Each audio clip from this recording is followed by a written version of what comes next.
lembaga besar Kementerian Kebudayaan. Saya bekerja sudah 36 tahun mengurus situs-situs cagar budaya yang berada di wilayah Desa Ciarus ini. Nah, jadi Kampung Muara ini memang punya jejak atau sejarah dalam kurun waktu yang sangat panjang berdasarkan tinggalan arkeologis yang ditemukan banyak sekali, bukan hanya dari masa klasik saja atau sejarah, melainkan sebelumnya pun ada artefak-artefak yang ditemukan sebagai bukti peradaban manusia di masa lalu sebelum memang manusia itu mengenal yang namanya aksara atau jejak tulisan sebagai identitas atau bukti peradaban di masa itu. Nah, jadi Tarumanegara itu merupakan salah satu bukti peradaban di masa klasik awal. Karena proses perjalanan kehidupan manusia ya berdasarkan kajian-kajian para ahli dan para sejarawan, jadi ada beberapa tahap atau proses, yaitu prasejarah, kemudian klasik, Islam sampai ke kolonial. Nah, prasejarah itu ya dimulai sejak ada manusia hingga mulai dikenal tulisan.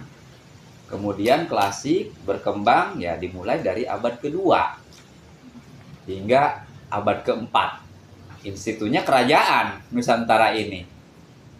Tarumanegara di Pulau Jawa, sedangkan Kutai punya wilayah di Kalimantan Timur. Itulah dua kerajaan yang awal berdiri di Nusantara ini atau di Tatar Sunda.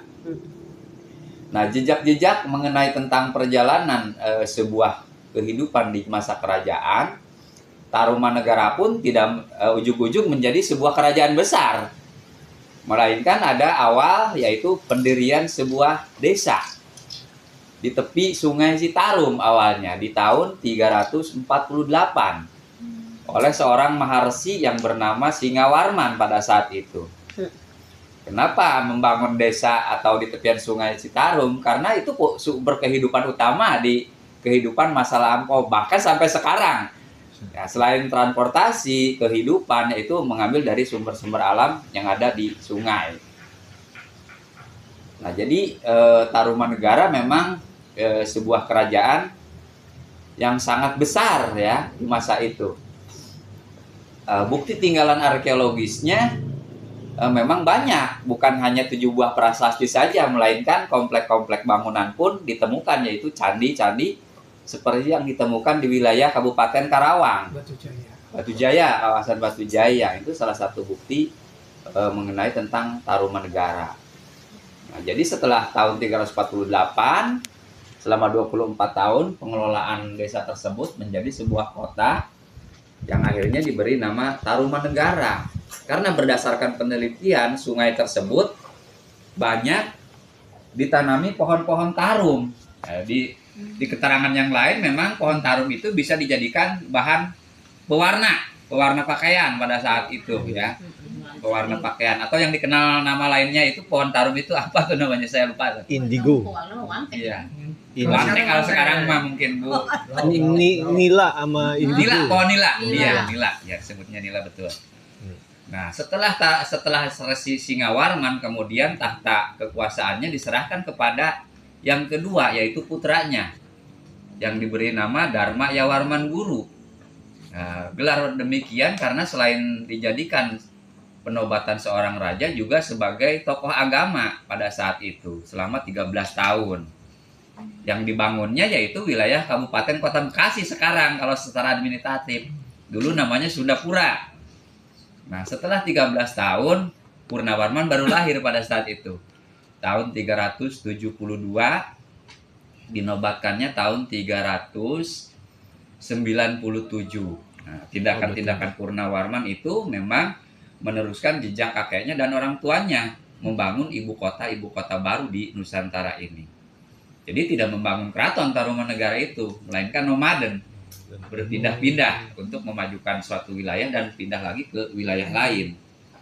Salah satunya yang pertama kali di masa Tarumanegara atau Purnawarman ini daerah Ciaruten yang dibangun setelah Purnawarman menjadi raja, yaitu dulu diberi namanya Holotan daerah sini. Holotan itu berdasarkan catatan Cina pada tahun 420 pada saat perdagangan, karena mereka juga singgah di wilayah sini dengan transportasi ketiga sungai yang ada di daerah sini. Gitu. Nah, jejak-jejak Tarumanegara yang ada di sini yaitu 3 buah prasasti. Ada prasasti Ciaruten, prasasti Kebon Kopi, prasasti Muara Cianten. Sedangkan temuan-temuan yang lainnya itu seperti batu datar yang di area parkir, altar itu, kemudian batu dakon, dan banyak lagi temuan-temuan yang lainnya seperti batu umpa, arca, cuma beda-beda zaman, beda-beda masa gitu. Termasuk prasasti Tugu, Mang ya? Tugu. Nah, jadi Tarumanegara memang ditemukan di sini 3. Jumlah semuanya yang berupa prasasti 7, termasuk Tugu. Nah, jadi masing-masing prasasti itu memang ditandai dengan aksara yang sama atau dibuat dengan aksara yang sama. Itulah yang menjadi gaya khas tentang Tarumanegara, aksara Pallawa. Nah, seperti prasasti Ciaruten, ini awal ditemukannya di Sungai Ciaruten, di bawah di sana. Temuannya pada tahun 1863 di masa kolonial Belanda. Nah, di prasasti Ciaruten terdapat 4 baris aksara Pallawa dengan bahasa Sanskerta yang menyebutkan tentang keperkasaan, kegagahan raja. Karena di situ disebutkan, ini seperti yang sudah dijelaskan di sini. Wah, itu ada. Jadi ini jejak 2 kaki yang seperti kaki Dewa Wisnu. Ialah ini bahasanya. Ya, bahasa Sanskrit.